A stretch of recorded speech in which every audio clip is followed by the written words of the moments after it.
হে কৃষ্ণ। ভগবত গীতার উৎস কি?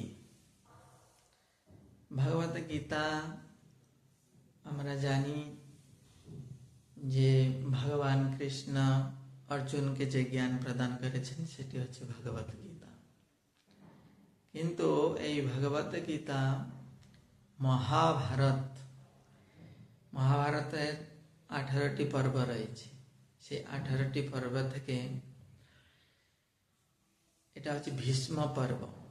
ভীষ্ম পর্বের 25 থেকে 42 অধ্যায় পর্যন্ত হচ্ছে এই ভগবত গীতা।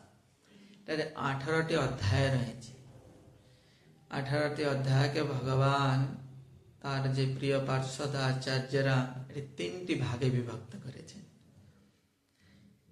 1 থেকে 6 অধ্যায় পর্যন্ত কর্ম ষটক, 6 থেকে 12 পর্যন্ত ভক্তি ষটক, আর 12 থেকে 18 পর্যন্ত 18 অধ্যায় পর্যন্ত জ্ঞান ষটক। কর্ম ষটক কর্ম কর্ম বিকর্ম এর সম্বন্ধে নির্ধারণ করা হয়েছে। কর্ম কি, অকর্ম কি, বিকর্ম কি। কর্ম একটা শাস্ত্র সম্মত কর্ম, সেটি বলা হয় কর্ম।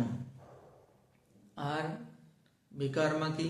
বিকর্ম হচ্ছে বাতিল কর্ম, যেটা ভগবত গীতাতে শাস্ত্রে যে বিধিবিধান দেওয়া হয়নি সেটা করা,